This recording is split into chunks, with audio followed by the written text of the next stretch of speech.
आदाब, नमस्कार, अस्सलाम वालेकुम नाज़रीन। पल पल न्यूज़ से मैं हूं आप लोगों के साथ नदीम अकरम। दिल्ली पुलिस के दावे जितने बड़े-बड़े हैं, उतने ही बड़े-बड़े उनके कारनामे भी हैं, क्योंकि हम लगातार दिल्ली पुलिस की हर एक गतिविधि पर नज़र बनाए हुए हैं। जिस तरीके से लेकर के सीए, एनआरसी के प्रोटेस्टरों को कुचला गया और फिर दिल्ली दंगे को लेकर के जिस तरीके की कार्रवाई हो रही है और चार्जशीट जो दाखिल की गई है, उसी पर बात करने के लिए हमारे साथ डॉक्टर तस्लीम रहमानी साहब मौजूद हैं, जो लगातार हर एक मुद्दे पर बड़ी बारीकी से बने हुए हैं। डॉक्टर साहब, सबसे पहले मैं ये जानना चाहूँगा, जो चार्जशीट दाखिल की है दिल्ली पुलिस ने और दावे किए हैं बड़े-बड़े कि 1 करोड़ 30 लाख की फंडिंग जो है, वो उमर खालिद और खालिद सैफी के बीच में हुई थी, जो दावे हैं, उससे किस तरीके से देखते हैं सर आप? देखिए, ये तो दावे हैं, दावों का क्या। ये बात सभी जानते हैं कि दिल्ली पुलिस हो या हिंदुस्तान में किसी भी रियासत की पुलिस हो, उनकी जो चार्जशीट होती है 90% उनकी चार्जशीट अदालतों में गिर जाती है और वो अपनी ही चार्जशीट को साबित नहीं कर पाते। ये बिल्कुल एक नोन फैक्ट है। और अब ये बात बार बार कहते रहें, बात उठाते रहें। ये तो दिल्ली दंगों का मामला है। इससे पहले टेररिज्म के नाम पर लड़कों को गिरफ्तार किया जाता था, उसमें भी चार्जशीट दाखिल करती थी पुलिस के लोग, करते रहे हैं। और 98% जितनी चार्जशीट दाखिल की टेररिज्म के मामले में पुलिस के, किसी भी रियासत की पुलिस ने, अदालतों में वो खारिज हो गई। पुलिस उनको साबित कभी भी नहीं कर पाई। और वो 20 साल, 25 साल, 10 साल, 15 साल वो लड़के जेल में रहे, उनका कैरियर बर्बाद हो गया। टेलीविजन ने मास्टरमाइंड बताया, सब किया, और आखिर में वो बरी हो गए। मालूम हुआ कि चार्जशीट नाकाम हो गई। यही अभी दिल्ली दंगों के बारे में हुआ है। जो बातें फरवरी के महीने में कही जा रही थी और मीडिया के जरिए कही जा रही थी, आप 6 चार्जशीट अभी दाखिल की हैं।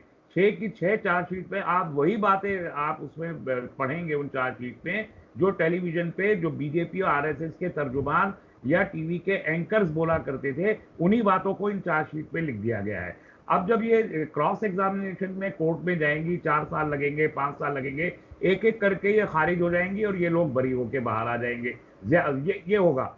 इसकी आड़ में होता यह है, आमतौर पर इस किस्म की चार्जशीट पे ये होता है कि जो असल मुजरिम हैं, पुलिस उनको बचा के ले जाती है। आप किसी भी केस को उठा के देख लीजिए जो टेररिज्म से रिलेटेड थे। मसलन मालेगांव के बम धमाके हुए, हैदराबाद के बम धमाके हुए, दिल्ली के बम धमाके हुए, उसमें असल जो जिन पर चार्जशीट फाइल की गई, वो तो सबके सब बरी होके अपने घरों को 10-15 साल, 20 साल में अपना कैरियर बर्बाद जब उनका कर दिया पुलिस ने, तो वो चले गए। लेकिन जो असल मुजरिम थे वो कौन है, इसका जवाब आज तक नहीं मिला। आज 20 साल हो गए हमें ये सब देखते हुए।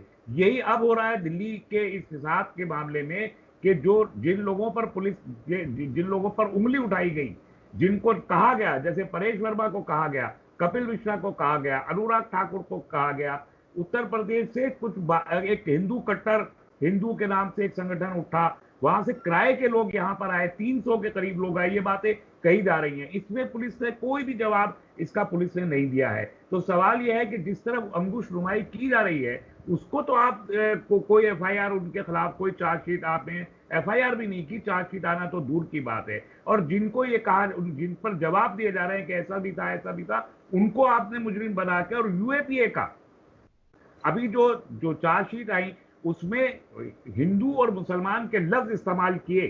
पहली बार मुझे ये महसूस होता है कि किसी रियासत की पुलिस ने अपनी चार्जशीट में मजहब का नाम लिया है कि ये हिंदू थे और ये मुसलमान थे। इतने मुसलमानों की दुकानें, इतने हिंदुओं की, इतने मरने वाले मुसलमान, इतने हिंदू। तो ये हिंदू मुस्लिम की बुनियाद पर पहली बार किया। और उसमें भी इन्होंने ये किया कि जो ये तकरीबन 59 लोगों पर यूएपीए लगाया, और जो 20 जो बकौल पुलिस के जो हिंदू, कट्टर हिंदू के नाम से जो थी, उनको आपने जो है बलवे के का मुजरिम करार दिया है। जब हम ये इल्जाम लगाते हैं कि आपने यूएपीए अगर लगाना था तो सब पे क्यों नहीं लगाया, तो जवाब ये मिलता है कि जेब कतरे और कातिल की सजा एक नहीं हो सकती। एक बात। दूसरा ये कहते हैं कि यूएपीए लगाया जाता है उन लोगों के खिलाफ जो मुल्क से गद्दारी कर रहे हैं, जो टेररिज्म को प्रमोट कर रहे हैं। जो ऐसी हरकत कर रहे हो जिससे कि दो कम्युनिटीज के बीच में नफरत बढ़ती हो, उन पर यूएपीए लगाया जाता है। और ये जो कट्टर हिंदू वाले थे, ये खाली बलवा कर रहे थे। तो ये जो डिस्क्रिमिनेशन अपने आप में बता रहा है कि एक इम्तियाजी सलूक है जो मरकज के इशारे पर दिल्ली की पुलिस कर रही है, क्योंकि दिल्ली की पुलिस मरकज के जेर इंतजाम आती है। और जितने कवानीन इस सिलसिले में हैं, ये मैंने हमेशा कहा, मैं आज फिर उसको दोहरा रहा हूं, फिसादात सियासी होते हैं, मजहबी नहीं होते।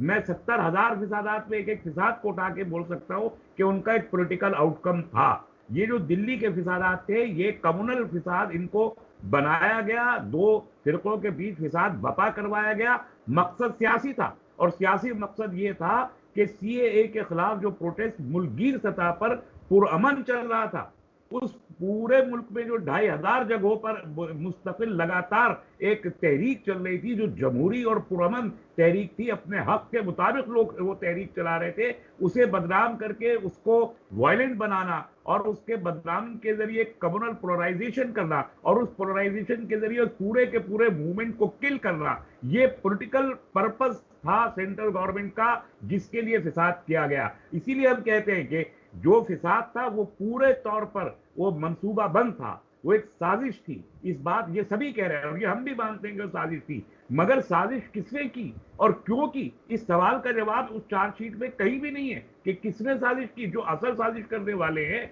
वो तो कहीं दूर बैठे। मैंने हमेशा ये कहा कि जाफराबाद में जो खातून बैठी थी, अचानक रोड ब्लॉक किया था, वो किसने किया, ये एक सवाल है और उसका जवाब मिलना चाहिए। लेकिन उस सवाल का जवाब दूसरे अंदाज में पेश किया गया। वरना क्या रीजन था कि जाफराबाद में बैठते ही कपिल मिश्रा वहां पहुंच गए और फिसाद जाफराबाद में तो थोड़ा सा उस दिन होके रह गया, फिसाद हुआ मौजपुर में जहां कोई रोड ब्लॉक नहीं था और जहां बहुत दिन से खातून प्रोटेस्ट कर रही थी, फिसाद वहां बपा किया गया। तो ये जो साजिश के तार है, ये उस वक्त तक नहीं निकल सकते जब तक एक गैर जानिबदाराना इंक्वायरी नहीं होती। आपने कपिल मिश्रा को बचाने के लिए एक ऐसी चार्जशीट पेश की जिसमें वो मुल्क दुश्मनी का नाम भी लगा दिया और क्या क्या ये सब कुछ किया। तो साजिश ये है कि आप असल मुजरिमों को बचाएं और बेकसूरों को आप सजा दिलवाएं। क्योंकि सर हमने लगातार देखा है, जैसे कि कपिल मिश्रा का जिक्र है, कपिल मिश्रा के ऊपर लगातार लोग सवाल उठा रहे हैं, पर भारतीय जनता पार्टी है, दिल्ली पुलिस है और मीडिया जो है कपिल मिश्रा को बचाने पर लगी हुई है।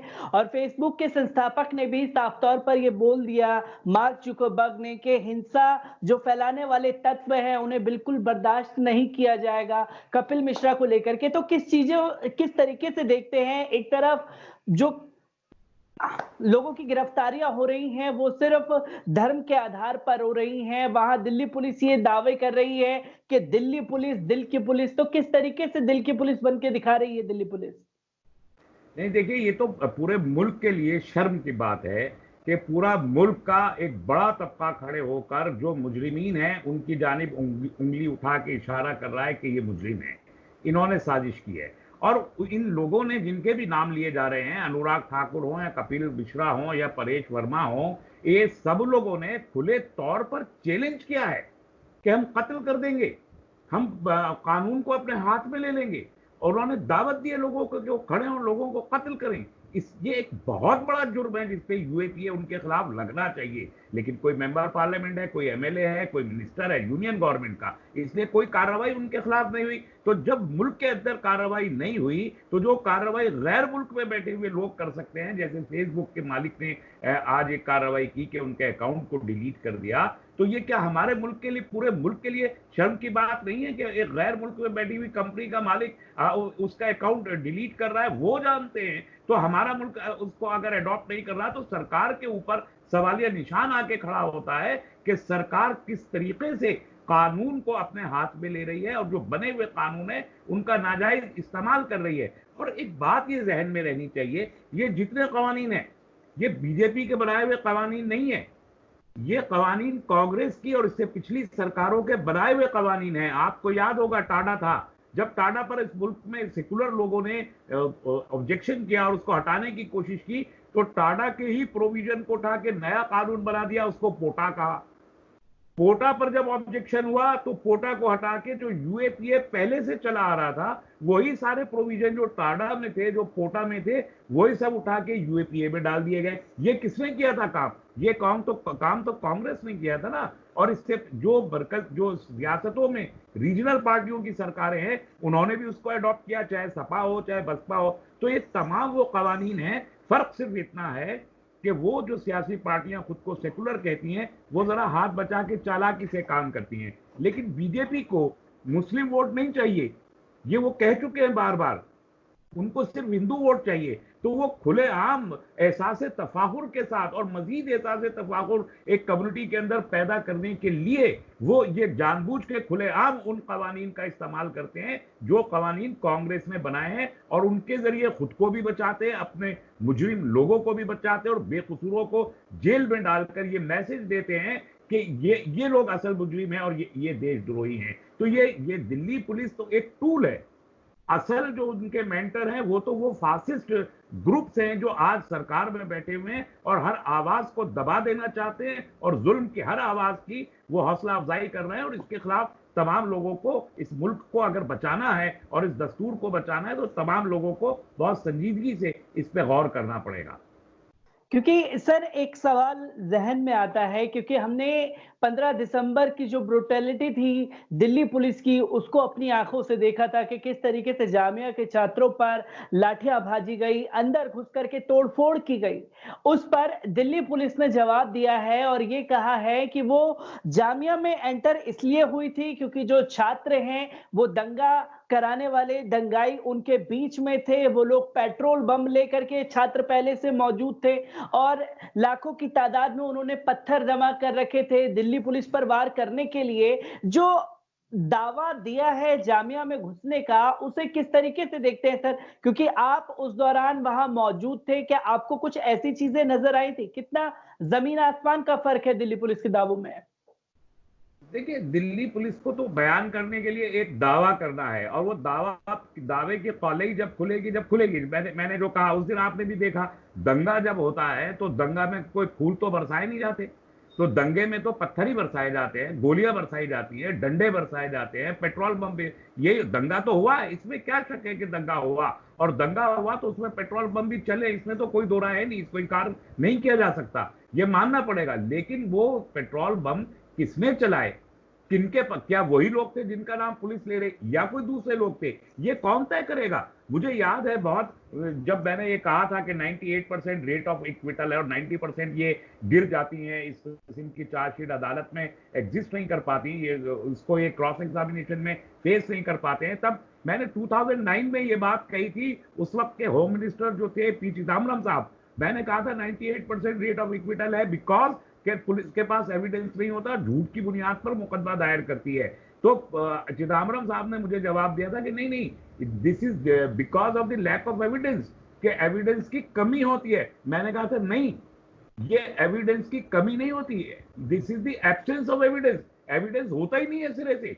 तो अब ये कौन तय करेगा कि it is a lack of evidence और it is a absence of evidence? ये तय करने वाले लोग कौन है? इसका कोई जवाब, इसीलिए मैं कहता हूं कि इस मामले में भी आप एक दंगे को अगर जोड़ रहे हैं एंटी नेशनल एक्टिविटी से, मुल्क को तोड़ने, जितनी भी धाराएं हैं जो मौजूद हैं किसी दंगे के लिए, किसी वायलेंस के लिए, उसमें से सारी धाराओं में से कुल मिला के तकरीबन, एक पुलिस ऑफिसर कल कह रहे थे, 1/3 धाराएं इन लोगों के ऊपर लगा दी, जो सफूरा जरगर है या अमीरान हैदर हैं या खालिद सैफी हैं या उमर खालिद हैं, तमाम जो लोग हैं, इनको 1/3 ऑफ द टोटल जो सेक्शन है वो इन लोगों के ऊपर लगा दिए। अब एक एक करके आप साबित करते रहिए, हटवाते रहिए उनको, हटाती रहेगा, कोर्ट हटाएगा, 10 साल लग जाएंगे उसमें। इसलिए 15-20 धाराएं एक एक आदमी के ऊपर लगाई हैं कि आप एक को हटवाइए तो दूसरी मौजूद है, दूसरी को हटवाइए, ये कोर्ट तय करेगा। जब तक कोर्ट तय करेगा तब तक तो ये लोग बूढ़े हो चुके होंगे।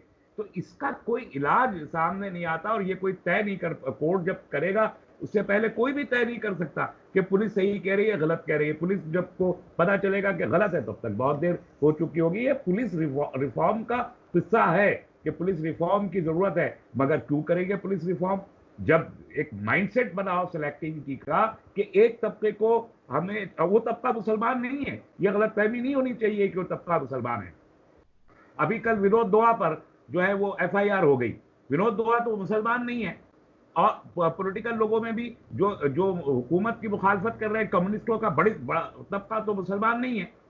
सपा बसपा और टीएमसी ये सब हुकूमत के सामने से तो मुखालफत करते हैं, ये सब मुसलमान नहीं है। तो ये मसला मुसलमान और हिंदू का नहीं है, मसला फाशिज्म और नॉन फाशिज्म का है। तो जो फासिस्ट है वो अभी जो इक़्तिदार में है, वो उन तमाम आवाजों को दबा देना चाहते हैं जो हक और इंसाफ की आवाजें हैं। जस्ट बिकॉज के एक दो तीन जो बड़े जर्नलिस्ट हैं उनके खिलाफ एफआईआर हो गई, तो विनोद दुआ के खिलाफ भी एक काउंटर एफआईआर करवा दी। तो ये सिलेक्टिविटी है, ये सिलेक्टिविटी जब तक रहेगी और माइंडसेट कम्युनल जब तक रहेगा, वो लोग जो सरकारों में बैठे हैं, तब तक इस मुल्क में अमन और इंसाफ कायम नहीं हो सकता। और ये बड़ा खतरा है इस मुल्क को कि अगर ये अमन कायम नहीं होता तो ये लोग हैं जो इस मुल्क को तोड़ने की साजिश कर रहे हैं, और इनसे इस मुल्क को होशियार रहना पड़ेगा।